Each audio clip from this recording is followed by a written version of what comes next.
Okay, good evening, ladies and gentlemen.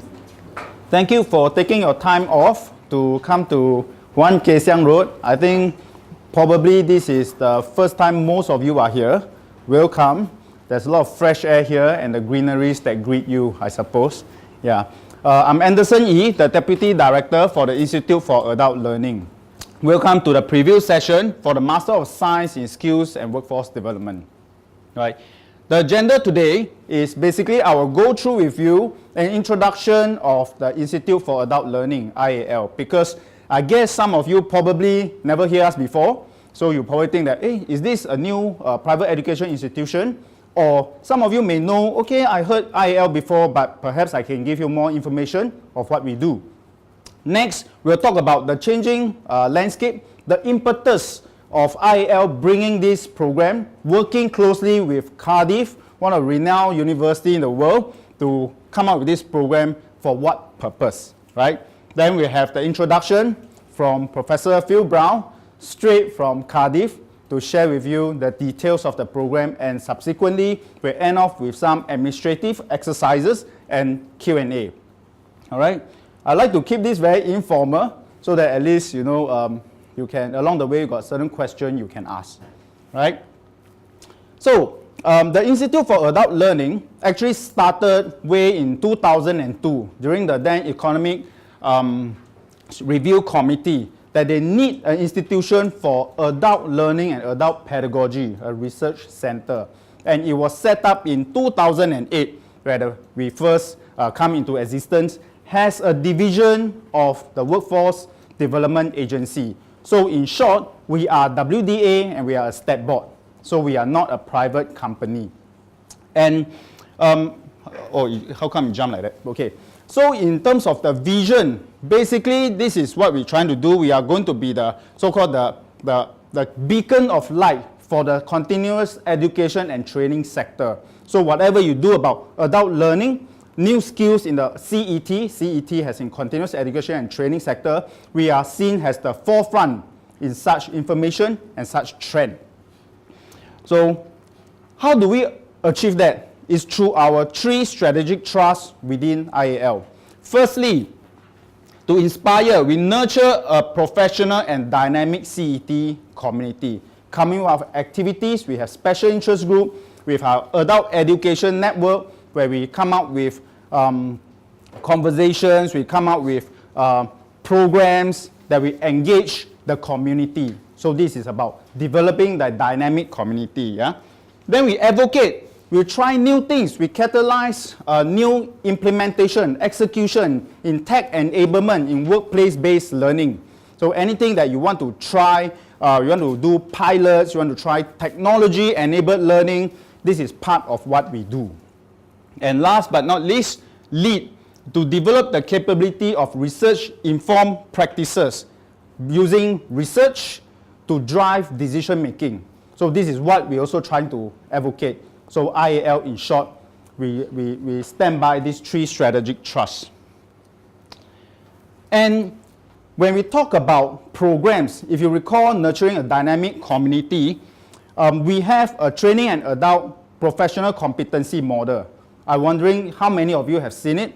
If you don't, do check out our website. We have a very comprehensive model that touches on AE, adult educators, training management professional, HR development specifically, and workforce development, people like in MOM, in WDA, or in Spring Singapore.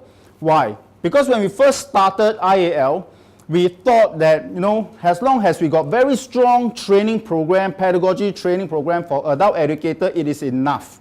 But somehow in 2012, we realized that to enable the CET transformation to what we want them to be in the near future, actually we need different peripherals, right? That's why we included training management, people that perhaps work in a training organization, doing scheduling, doing quality assurances. So these are what we classify them as training management professional. HRD, people that is in the enterprise, business owners that is thinking, how can I enable learning to be a competitive edge for my business? So this we classify them as HRD professional, right? And last but not least, our workforce development people. People like Spring, MOM. How do we come up with policies? How do we come up with implementation plans or even communication to outreach to the people? All right, so we have a very comprehensive TAE, PCM in short, to help guide our community. So if you are a training management professional, HRD professional, you can actually use this guide to say, what are we going to do? What kind of competency I need to perform my role in this particular level, and what type of training or activity that's packed to it. So you have a very nice progression pathway or portability in these 4 job roles. And specifically, I also want to highlight and stress upon all the programs that we bring in have to fit a particular purpose. I think some of you who have done your research, you know we have 4 master's programs and many other formal programs, right? And where does Cardiff sit? It sits here, meaning the programs that Cardiff, the content, the skills that you acquire through this program actually can cater to the 4 job roles. Later I'll share with you a little bit more. Then you see our other Masters in Training and Development and Master of Arts in Professional Education. It fits the profile of an adult educator and a part of training management professional and so on. So all our programs has got a specific reason they are here, and we are quite unlike other private sector that we sell MBA, etc., etc. Because if you want to do MBA, you go there and do, right? You come to IAL because there's a specific need in the current system, or we identify a future skills that's going to drive workforce transformation. Got it? So, what is workforce development? When we mention this term through the past feedback, we realize, this is government side one, government do one. Unfortunately, ladies and gentlemen, not so true, right? Because if you look at it, it encompasses activity and policy to create, sustain, and retain a viable workforce for your industry and for your business. So as a business person, as a HRD, as an AE, how do you view workforce development as an edge? Whether you are giving it as a value proposition to a customer, or you are developing a plan to showcase to your bosses if you are HRD, and if a government person, how do you develop policy that works for the enterprise and for the individual? So this is what workforce development is all about. Put it another angle. If any of you today, I hope you'll come from the TAE PCM 4 job roles, quite all-encompassing, so likely, quite unlikely you are out of it, all right? So if you come in with any of these questions, right, ladies and gentlemen, you are in the right course, all right? You are in the right preview talk. Because later what I'm going to show is something that perhaps right now in the market, there's none in the world. Because in 2012, we worked with Cardiff, we identified this is a new skills going forward. In the past 2 years, we are developing the content, the case studies, and that's how it's formed and it's being launched. Why are all these questions critical and important? Ladies and gentlemen, we are entering a new era, all right? A new era where we are bombarded by information like mature workers face higher risks, we are bombarded by changing education and age profile, technology taking over our work, like recently the driverless car, you know. I would never be those. I would like to drive my car. But anyway, at the end of the day is, how do you use all this information for the best of your course of work now? Do you know? Right? And this is not only specifically Singapore. All right?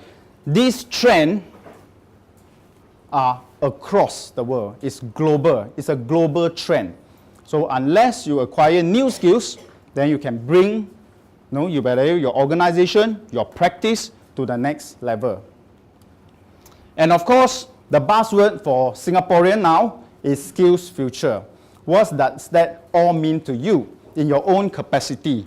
You can be running a training company, because just now I look at the schedule, the name list. I see some of you come from training centers, right? What does skills future mean to you? Not only to you as a training provider, But to the individuals that comes to you, how are you going to enable? How are you going to make it happen? Employers, if any of the HRD personnel is here, if you are bosses that runs your own company, how does Skills Future going to empower you to the next leap? And of course, I see some of my colleagues in the government sector. How is this, what we call the macro, is the government policy, the macro technology, the trend that's affecting us, implicate the meso, which is enterprise, and how does that motivates individual, who is the micro. And if these are all the things that you think you want to learn and want to acquire, and that's why you are here today, ladies and gentlemen, I assure you the skills you acquire in the Cardiff program will be a skills that is in demand for many years to come. Because Skills Future is not about 5 years, it's not about 10 years. It's a national movement that's going to last, I think, quite some time. All right? So with that, I'll pass on to Phil Brown, who will bring you through the Cardiff program. I think probably the best way to start is just to introduce myself. I'm Phil Brown. I'm a distinguished research professor at Cardiff University. I was, I suppose, responsible with Sunju Gog and with Johnny, sitting at the back of the room, really for having a conversation over quite a number of years about the Singaporean model. And what was perfectly clear to us is that there were a number of changes taking place both in Singapore but also internationally, which we weren't really understanding. And we still don't really understand where it's all leading to. And what we thought is, do you know what? I don't think there is anywhere in the world where there is a master's program which is really trying to get a better sense of how that relationship between education and skills, labour markets, employability, and jobs, and those broader social questions about economic efficiency, productivity, and social justice, how that all kind of fits together, and what kind of model or what kind of models will we need for the future. And I think that really was the motivation for this Masters. I think was, well, what program could we put together which really for the first time allows people on the program to really analyze, to understand the kinds of changes we're talking about. You think just about the impact of new technologies. Now we're hearing a lot about robots at the moment. You know, how it's going to take over all our jobs. We're all going to be redundant pretty soon. But of course, you know, what's the real evidence for that? You know, how quickly will the robots begin to take over some jobs? And crucially, for instance, it's quite likely that actually it's the impact of technologies on existing jobs that we also need to understand. So there's a broad range of questions, okay, which we begin with, and that is what we've broken down into a number of modules. And one of the main things is to really give you a chance to explore some of the data, to work together. And the group we've got now, which is a relatively small group in year one, because they only just got started, they really enjoy it. You know, they're learning, but they're enjoying it as a team of people, and they've developed really good friendships as a result of this program. So we're very encouraged by what we've done so far, and hope that we can build on that in the next cohort. So let me just say just a little bit about Cardiff University. It's a very old established university which is part of the Russell Group of so-called elite universities within the UK. In terms of research excellence, it's ranked 5th in Britain, which puts it above many other universities that you might have heard of. And for the two key areas where we work, in sociology we were ranked 2nd in the UK, and for education ranked 5th. I'll talk about some of my colleagues a bit later, but the only reason I went to Cardiff, and I've been there now almost 20 years, is because we wanted to set up the School of Social Sciences, and I was one of the first appointments to that school. And what really excited me about that was not just that it was other sociologists or people in education, but it crossed the borders of social policy. It crossed the borders of sociology and education and criminology and social work. And with this sort of program, it does the same thing again. It crosses borders. Can you understand this from an economic perspective? In part, yeah. From a sociologist? In part, yeah. From education? In part. But what you really need is to bring these things together to really get a good sense of what's going on. So we are well known in these areas. Cardiff has a lot of students, 28,000, from a large number of countries. And I suppose we should say, is some of you may not know where Cardiff actually is, because I get the question, where is Cardiff exactly? Because they think it's a long way from London. It's 2 hours on the train from London, directly west. So I go to London frequently for a day meeting. You know, it's very near to London, and it's 3.5 hours from Manchester and 2 hours from Birmingham. And it's, well, I think it's a great city, and I hope that if some of you come on the programme, you'll come and visit Cardiff. But the main thing is that it's a high quality product, I think, that we're offering to you. But obviously we do a lot of postgraduate as well as undergraduate programs. I myself have about 10 doctoral students, but we have about 120, 130 doctoral students within the school. So we're very much research driven, and we use that as a basis for our teaching, which I think is the most important thing. And as already mentioned, really, in terms of this area of education, skills, labour markets, employment, Cardiff is probably, well, certainly one of the best. I mean, I don't like talking up too much, but certainly probably the best in the UK actually in this particular field. Right, let's get on with. Let's talk a bit about the program itself.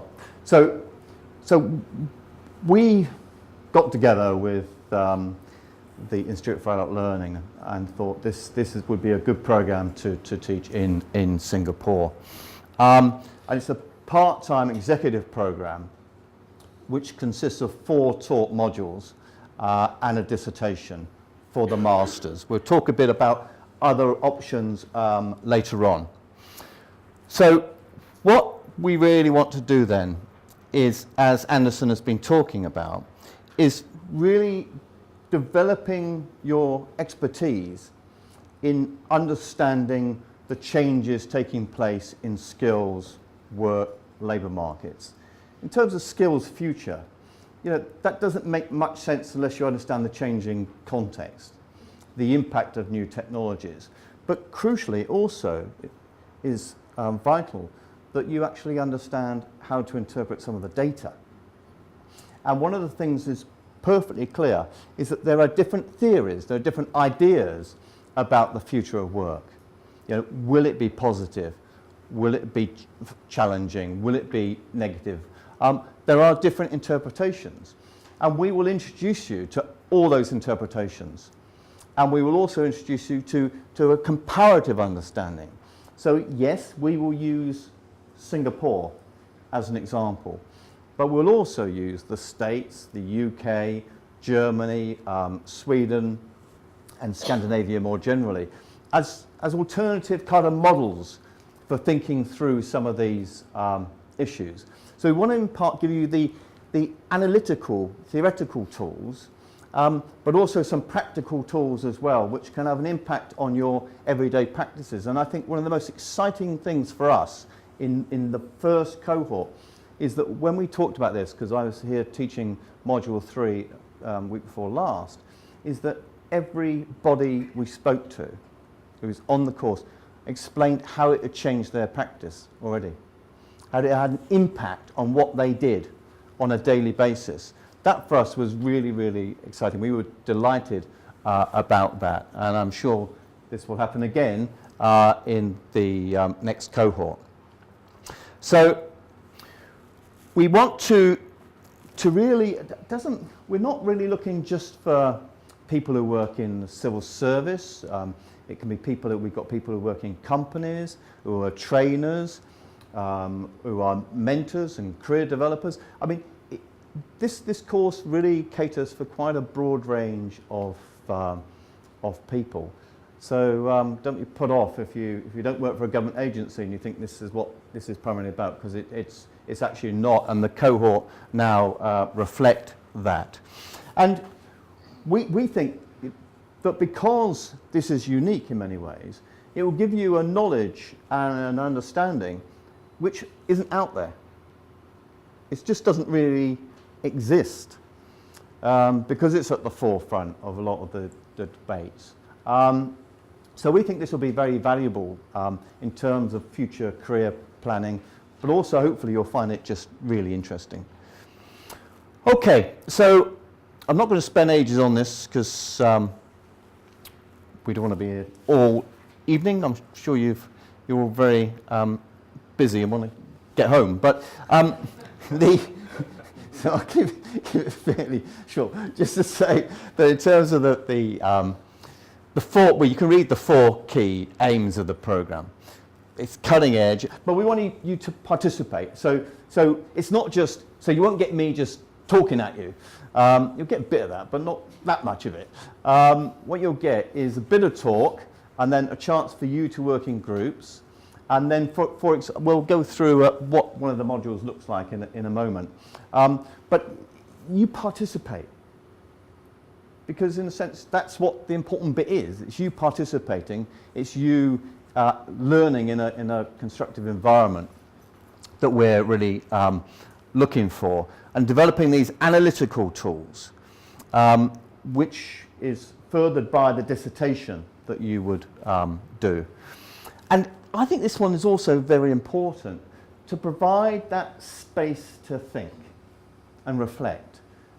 Because, we're all busy in our jobs, and, we don't have time to reflect on what we do that much. So actually having a break from that and thinking, well, actually, this does change the way in which I kind of think about the world or my work or whatever it might be. Or for that matter, as in some cases, my children's future and about what they might do as well.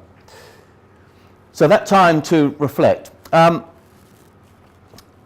Anderson has already covered these questions, but if these are the sorts of questions that you're interested in, then really this is the sort of thing you might want to think about. And we produced a book called The Global Auction, and that will be part of what you will learn about in terms of the implications for globalization and the future of work.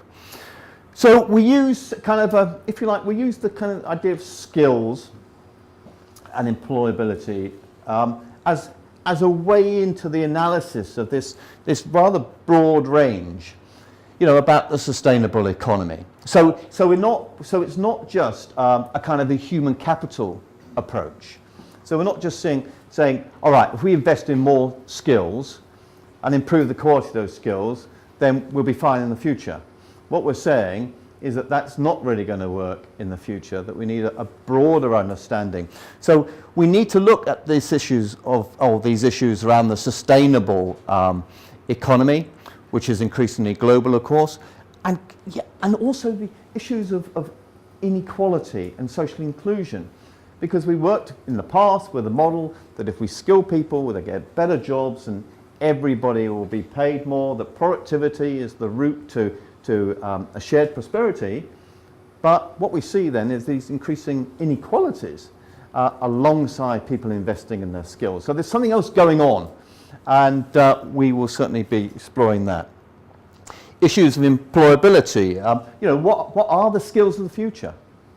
What kind of technical knowledge do you need? But also, what are the social skills that you're going to need to really be able to prosper in the next 5, 10, 20 years. And what do we need to then teach people? What's the learning process then that will be required? So these sorts of things we will cover, and also one of the things that I've worked quite a lot on, and other people in the team, is on corporate restructuring and national skill formation, and what kind of model for the future we might want to think about.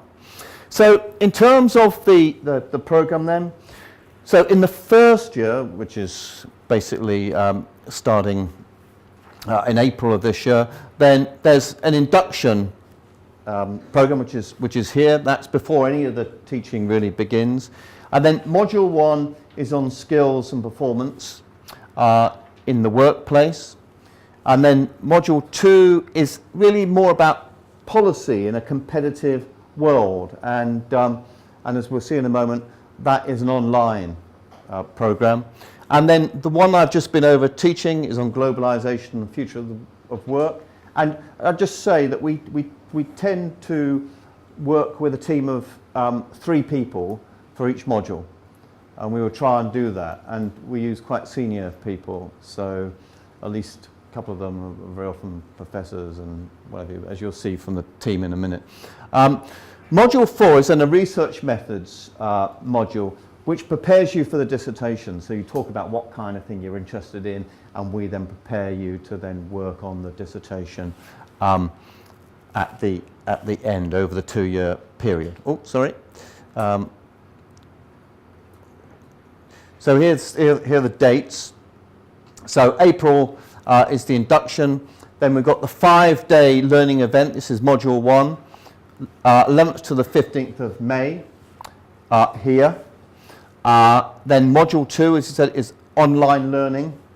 Module 3, which I will be teaching with 1 or 2 colleagues, is in February of next year. And then module 4 is in May of 2017. Again, a 5-day learning event. And that takes the form of a Wednesday, Thursday and Friday evening, 7 to 9:30, and then all day Saturday and Sunday. So it's fairly intense, but it's manageable. You know, we need to make sure it's manageable. So if because everybody's kind of working and committed to other things.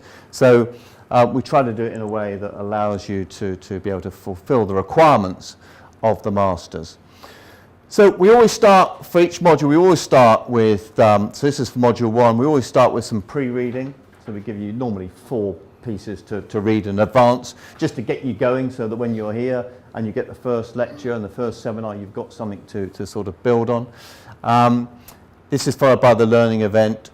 And then you get a chance during that learning event to work in a group on an issue, and you give a presentation, and we will judge it. But it doesn't count towards the final grade for the module. It's just to give you feedback and to get you really started with what's required. And then there are 2 formal assessments. For module 1, 2,500 word research briefing, for which obviously you get feedback at each point. And then for assignment 2, it's a little bit longer, 3,500 words. Again, feedback again, but these are both supported by webinars, which are conducted with staff from Cardiff, and you'll get support from here as well. So there's quite a lot of support available to you, and there's a virtual learning environment, Learning Central we tend to call it, which will fully support the program. So all the documentation will be available to you. And there'll be some video introductions and things for each of the modules, especially for module 2, of course, because it's distance learning. So in module 2, then you get kind of videos, webinars, you get discussion board groups, quizzes, and various other things. So we try to make it as interactive as possible, to make it as enjoyable as possible, as instructive as possible. I've got no idea where they got that photograph from, but it's terrible. Anyway, Caroline Lloyd is the convener of the program, and She is a very good academic in this field. She's done a lot of work on low skill work and improving the quality of low skill work. David James is new to us. He's coming on board now. Very pleased about that. He's terrific on education and labour markets. Alan Felsted is very well known for skill surveys and the nature of work, and you'll find Alan a very interesting person to work with. I won't go through everybody, but we have a very strong team of people. Manuel works with me on the globalisation future of skills, and all of them are leading writers in their fields. And we will probably bring in one or two other people, probably Professor Ewart Keep, on the online module, who's world renowned for policy in relation to skills and workforce development issues. Okay, so the other support, you'll get a tutor attached to you at the beginning, who you will keep during the duration of the Masters, and there'll be an opportunity to meet staff during the learning events as well. Obviously you have access to the university library and e-learning facilities, and there really are thousands of journals and resources for you there. There's also a library here as well, which you can obviously access, but the online facilities that we've got are very good, and all the materials that we have on our reading list are obviously made available to you online. I just want to add this in, really just for your information, and there are 2 points to note. One, we work on the assumption that you're coming to do a Masters, but what if you change jobs? What if things are difficult? Right, if they get difficult, then if you do 2 modules, that's equivalent to 60 credits. We will award you a certificate in skills and workforce development. If you do the 4 modules, that's 120 credits, you'll get a diploma in skills and workforce development. If you obviously do the dissertation as well, then you'll get the Masters. Okay? However, it's also worth pointing out that all 3 of these come with a pass grade, a merit grade, and a distinction. So it's possible to get these as whichever point you're at. Okay? The numbers don't really make much difference, but obviously to get a distinction is very, very good. To get a merit is also very good, and to get a pass is very good. So